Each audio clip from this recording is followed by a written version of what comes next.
नहीं नहीं, बात काट कर दुबे जी बोले, बस अब हम कुछ न खावे, आप बहुत सत्कार किए, हम यहीं से छक गए। आपको देख के तो हमें बड़ी प्रसन्नता भई। आप सचमुच दिव्य पुरुष हो। और फिर आप तो लड़की के मामा हो। अब ब्याह शादी में जो है सो मामा का पक्ष देखा जाता है। ये तो भगवान ऐसा जोड़ मिलायन है कि वर पक्ष और कन्या पक्ष दुइन के मामा बड़े ज्ञानी हैं। आप है टाउन कॉलेज में प्रोफेसर और वहाँ हमारे सार लड़का को मामा जोन है टाउन ढाकघर में मुंशी हैं। आपकी कृपा से, दुबे जी ने गर्व से कहा। चंदर मुस्कुराने लगा। अरे सो तो आपकी नम्रता है, लेकिन मैं सोच रहा हूँ कि गर्मियों में अगर ब्याह ना रखकर जाड़े में रखा जाए तो ज्यादा अच्छा होगा। तब तक आपके सत्कार की हम कुछ तैयारी भी कर लेंगे। डॉक्टर शुक्ला बोली। दुबे जी इसके लिए तैयार नहीं थे। वे बड़े अचरज में भरकर उनकी ओर देखने लगे, लेकिन बहुत कहने सुनने के बाद अंत में वे इस शर्त पर राजी हुए कि अगहन तक हर तीज त्योहार पर लड़के के लिए धोती कुर्ता का कपड़ा और 11-12 रुपए नजराना जाएगा, और अगहन में अगर ब्याह होता है तो सास ननद और जिठानी के लिए गर्म साड़ी जाएगी। और जब जब दुबे जी गंगा नहाने प्रयागराज आएंगे तो उनका रोचना एक थाल कपड़े और एक स्वर्ण मंडित जौ से होगा। जब डॉक्टर शुक्ला ने ये स्वीकार कर लिया तो दुबे जी ने उठकर अपना झालम झोला कुर्ता गले में अटकाया और अपनी गठरी हाथ में उठाकर बोले, अच्छा तो अब आज्ञा दो, हम चलिए अब, और ये रुपया लड़की को दे दियो, अब बात पक्की है। और अपनी पेंट से उन्होंने एक मुड़ा मुड़ाया तेल लगा हुआ 5 रुपए का नोट निकाला और डॉक्टर साहब को दे दिया। चंदर एक तांगा कर दो दुबे जी के लिए। अच्छा आओ हम भी चलें। जब ये लोग लौट आए तो बुआ जी एक थैली से कुछ धर निकाल रही थी। डॉक्टर शुक्ला ने नोट बुआ जी को देते हुए कहा, लो ये दे गए तुम्हारे समधी जी लड़की को। 5 का नोट देखा तो बुआ जी सुलग उठी। अपना आप तो सोना और रुपया और कपड़ा सब लेने को तैयार है और देख के दाई पेट पिराता है जूता पिटाऊ का। अरे राम चाहे तो जमदुई की लहास की बोटी बोटी करके राम जी के कुत्तन को खिलाई है। चंदर हंसी के मारे पागल हो रहा था। बुआ जी ने थैली का मुंह बांधा और बोली, अब बहिन तक बिनती का पता नहीं, और वो तुर्कन मलच्छिन के यहाँ कुछ खाए पी लिए तो फिर हमारे यहाँ गुजारा नहीं न होगा। बड़ी आजाद हुई है सुधा की सह पाए के। आवे देव आज हम भद्रा उतारी थी। डॉक्टर शुक्ला अपने कमरे में चले गए। चंदर को प्यास लगी थी। उसने बुआ जी से 1 गिलास पानी मांगा। बुआ ने 1 गिलास पानी दिया और बोली, बैठ के पियो बेटा, बैठ के, कुछ खाए का दे। नहीं बुआ जी। बुआ बैठकर हंसी हंसी कटहल छीलने लगी और चंदर पानी पीते हुए सोचने लगा, बुआ जी सभी से इतनी मीठी बात करती हैं तो आखिर बिनती से ही इतनी कटु क्यों है। इतने में अंदर चप्पलों की आहट सुनाई पड़ी। चंदर ने देखा सुधा और बिनती आ गई थी। सुधा अपनी चप्पल उतारकर अपने कमरे में चली गई और बिनती आंगन में आ गई। बुआ जी के पास आकर बोली, लाओ हम तरकारी काट दे। हट बाहर, पहले नहाओ जाए के, कुछ खाए तो नहीं रही हो, इतनी देर कहाँ घूमती रही हो। हम खूब अच्छी तरह जाने थे तो हमारा नाक कटाई के रही, पतुरियन के ढंग सीखे हैं। बिनती चुप। एक तीखी वेदना का भाव उसके मुंह पर आया। उसने आंखें झुका ली, रोई नहीं और चुपचाप सिर झुकाए हुए सुधा के कमरे में चली गई। चंदर क्षण भर खड़ा रहा, फिर सुधा के पास गया। सुधा के कमरे में अकेली बिनती खाट पर पड़ी थी, आंधी मुंह, तकिया में मुंह छिपाए। चंदर को जाने कैसा लगा। उसके मन में बेहद तरस आ रहा था इस बेचारी लड़की के लिए, जिसके पिता है ही नहीं और जिसे प्रताड़ना के सिवा कुछ नहीं मिला। चंदर को बहुत ममता लग रही थी सभागिन के लिए।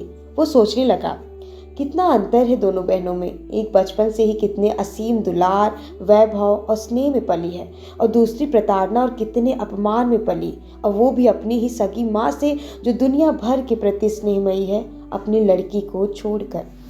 वो कुर्सी पर बैठकर चुपचाप यही सोचने लगा, अब आगे भी इस बेचारी को क्या सुख मिलेगा। ससुराल कैसी है ये तो ससुर को देखकर ही मालूम देता है। इतने में सुधा कपड़े बदलकर हाथ में किताब लिए उसे पढ़ती हुई उसी में डूबी हुई आई और खाट पर बैठ गई। अरे बिनती, कैसे पड़ी हो। अच्छा तुम चंदर हो। बिनती उठो। उसने बिनती की पीठ पर हाथ रख के कहा। बिनती जो अभी तक निचेष्ट पड़ी हुई थी, सुधा के ममता भरे स्पर्श पर फूट फूट कर रो पड़ी। तो सुधा ने चंदर से कहा, क्या हुआ बिनती रानी को। और बिनती भी जोरों से सिसकियां भरने लगी। तो सुधा ने चंदर से कहा, कुछ तुमने कहा होगा, 14 दिन बाद आए हो और आते ही लगे रुलाने उसे। कुछ कहा होगा तुमने, समझ गए। घूमने के लिए उसे भी डांटा होगा। हम साफ साफ बता देते हैं चंदर, हम तुम्हारी डांट सह लेते हैं, इसका ये मतलब नहीं है कि तुम इस बेचारी पर भी रोब जमाओगे। इससे कभी कुछ कहा तो अच्छी बात नहीं होगी। तुम्हारे दिमाग का कोई पुर्जा ढीला हो गया है क्या? मैं क्यों कहूँगा बिंती को कुछ? बस फिर यही बात तुम्हारी बुरी लगती है? सुधा बिगड़ कर बोली। क्यों नहीं कहोगे बिंती को कुछ? जब हमें कहते हो तो उसे क्यों नहीं कहोगे? हम तुम्हारे अपने हैं तो क्या वो तुम्हारी अपनी नहीं है? चंदर हंस पड़ा। क्यों नहीं है, लेकिन तुम्हारे साथ न ऐसे निभा न वैसे निभा। सुधा बोली। ये सब कुछ हम नहीं जानते। क्यों रो रही है ये? सुधा धमकी भरे स्वर में बोली। बुआ ने कुछ कहा था। चंदर बोला। अरे तो उसके लिए क्या रोना? इतना समझाया तुझे कि उनकी तो आदत है, हंस कर टाल दिया कर। चल उठ। हंसती है कि गुदगुदाऊं? सुधा ने गुदगुदाते हुए कहा।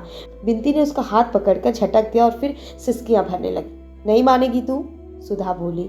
अभी ठीक करती हूँ तुझे। चंदर पकड़ो तो इसका हाथ। चंदर चुप रहा।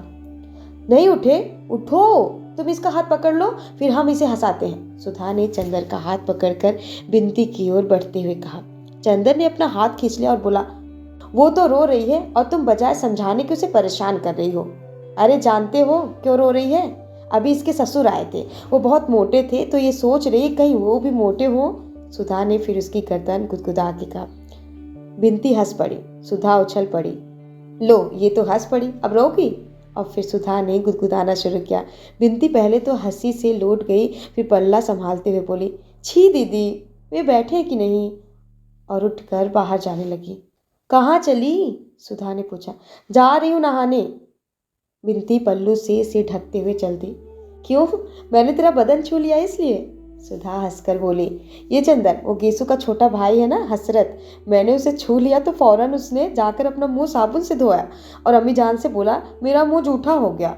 और आज हमने गेसू के अख्तर मियाँ को देखा, बड़े मजे के हैं। मैं तो गेसू से बात करती रही, लेकिन बिंती और फूल ने बहुत छेड़ा उन्हें। बेचारे घबरा गए। फूल बहुत चुलबुली है और बड़ी नाजुक, बड़ी बोलने वाली है। और बिंती और फूल का खूब जोड़ मिला, दोनों खूब गाती हैं।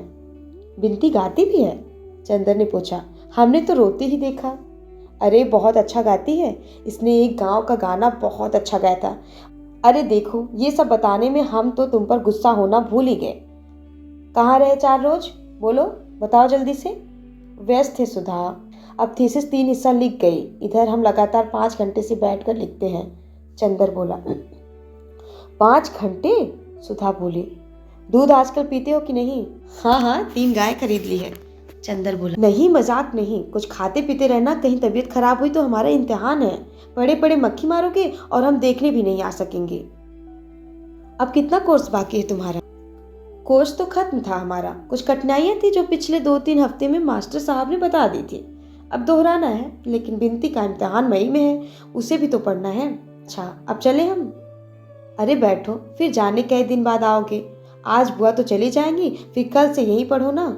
तुमने बिंती के ससुर को देखा था? हाँ देखा था। चंदर उनकी रूपरेखा याद करके हंस पड़ा। बाप रे, पूरे टैंक थे वो तो। बिंती की ननद से तुम्हारा ब्याह करवा दे? करोगी? सुधा बोली। लड़की इतनी ही मोटी है, उसे कभी डांट लेना तो देखेंगे तुम्हारी हिम्मत। ब्याह? एकदम से चंदर को याद आ गया, अभी बुआ ने बात की थी सुधा के ब्याह की। अब उसे कैसा लगा था? कैसा लगा था? उसका दिमाग घूम गया था। लगा जैसे एक असहनीय दर्द था या क्या था जो उसकी नस नस को तोड़ गया एकदम। क्या हुआ चंदर? अरे चुप क्यों हो गए? डर गए मोटी लड़की के नाम से? सुधा ने चंदर का कंधा पकड़ के झकझोरते हुए कहा। चंदर एक फीकी हंसी हंसकर रह गया और चुपचाप सुधा की ओर देखने लगा। सुधा चंदर की निगाह से सहम गई। चंदर की निगाह में जाने क्या था, एक अजब सा पथराया सूनापन, एक जाने किस दर्द की अमंगल छाया, एक जाने किस पीड़ा की मूक आवाज, एक जाने कैसी पिघलती हुई सी उदासी, वो भी गहरी, जाने कितनी गहरी। और चंदर था कि एक टक देखता जा रहा था, एक टक अपलक। सुधा को जाने कैसा लगा। ये अपना चंदर तो नहीं है, ये अपने चंदर की निगाह तो नहीं है। चंदर तो ऐसी निगाह में इस तरह अपलक तो सुधा को कभी नहीं देखता था। नहीं, ये चंदर की निगाह तो नहीं है। इस निगाह में न शरारत है, न डांट, न दुलार और न करुणा। इसमें कुछ ऐसा है जिससे सुधा बिल्कुल परिचित नहीं, जो आज चंदर में पहली बार दिखाई पड़ा है। सुधा को जैसा डर लगने लगा, जैसे वो कांप उठी।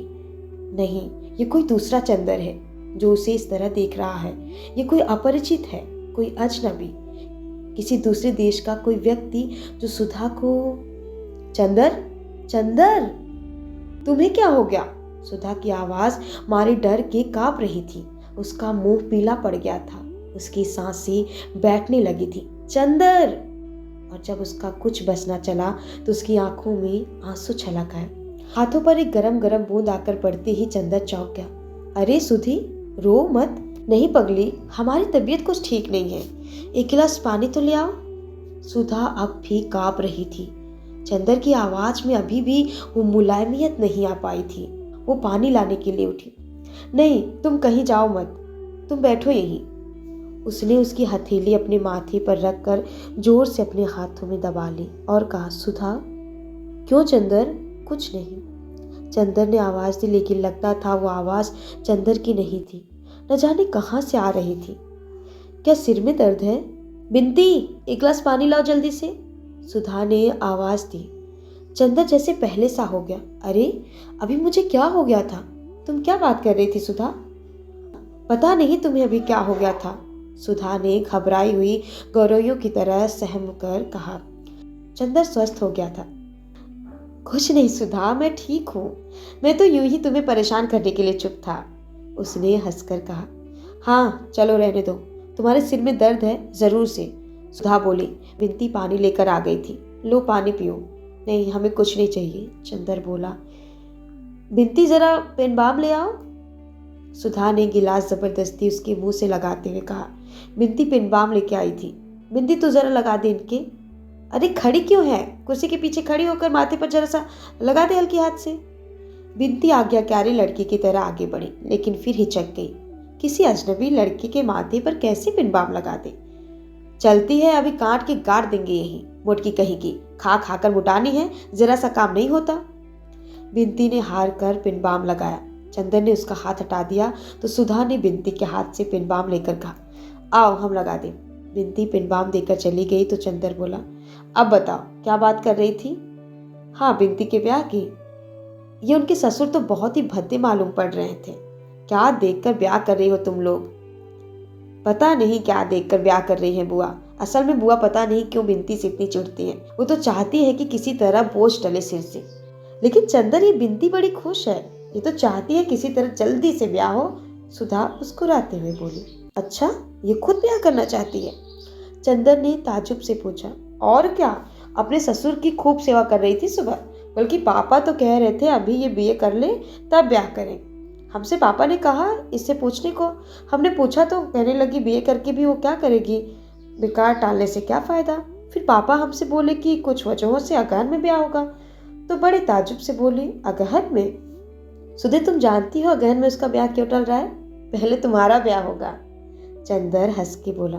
वो पूर्णतः शांत था, उसके स्वर में कम से कम बाहर सिवा चुहल के और कुछ भी न था। मेरा ब्याह, मेरा ब्याह, आंखें फाड़ कर, मुंह फैला कर, हाथ नचा कर, कुतूहल भरे आश्चर्य से सुधा ने कहा, फिर हंस पड़ी। खूब हंसी। कौन करेगा मेरा ब्याह? बुआ, पापा करने ही नहीं देंगे। हमारे बिना पापा का काम ही नहीं चलेगा। और बाबू साहब, तुम किस पर आकर रंग जमाओगे? ब्याह मेरा। सुधा ने मुंह बिचकाकर उपेक्षा से कहा। नहीं सुधा, मैं गंभीरता से कह रहा हूँ, 3-4 महीने के अंदर तुम्हारा ब्याह हो जाएगा। चंदर उसे विश्वास दिलाते हुए बोला। अरे जाओ, सुधा ने हंसते हुए कहा। ऐसे हम तुम्हारे बनाने में आ गए तो हो चुका। अच्छा जाने दो, तुम्हारे पास कोई पोस्ट कार्ड है? लाओ जरा इस कॉमरेड को एक चिट्ठी तो लिख दे।